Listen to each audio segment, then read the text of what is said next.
All right, welcome back. We're just kicking off hour two here, and Frankie taking a quick break and some personal items, and I'm going to kick it off here. Coming up right after this, a whopper of a Mix It Up panel. We're the only show on television that does it every day. Democrat, Republican, we throw out the topics, they mix it up, and the one rule is that shake hands and part friends. Josh Kravitz, Democrat, Bill Cortez, military veteran Republican, will be here right after this to mix it up with Frankie.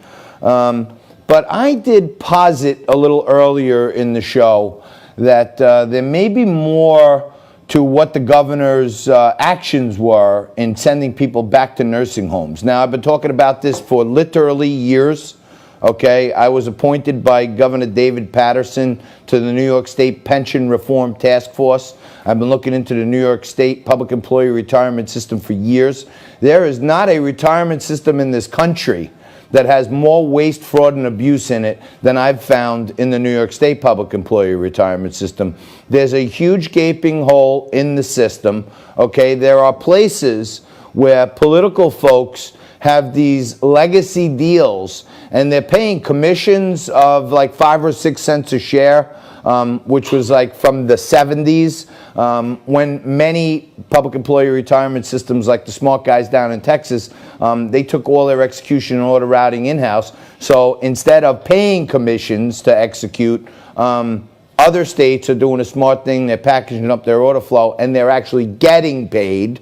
Another area where I focus in most of my career is securities lending. And right here in New York State, I think on $130 billion last year, we got $20 million in securities lending.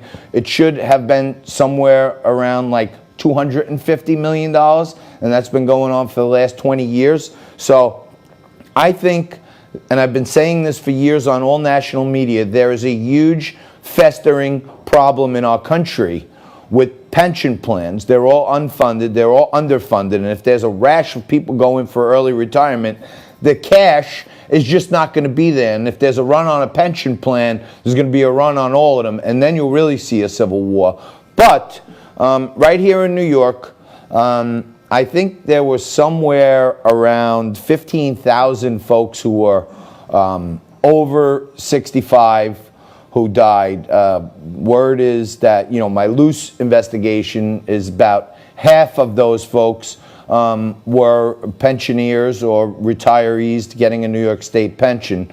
And if you do the math, if you start thinking about why in the hell would the governor send all these old sick people back to a nursing home when you know they're going to die?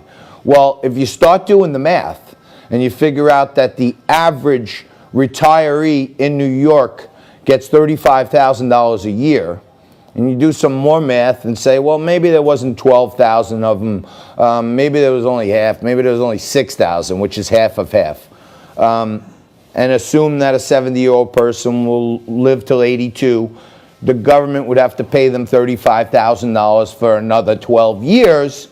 And if 6,000 of those people just happen to conveniently die early, and you take that 35,000 times 60,000 times 6,000 times 12 years, lo and behold, just on pension liability, the government of New York would save payments of approximately $3.5 billion. That starts to mend up a little hole in the pension system. I'm doing more research now because 50% of your medical costs in life are borne in your final 3 years. Many people in New York State are on Medicaid, which New York State pays about 1/3 of it. The $75 billion is about $125,000 a person, or about $40,000 is the state cost. Another $3.5 billion there. The governor may have just scooped up $7 billion to clean up the pension problem. We'll look at that more and get back to you on it. We mix it up right after this.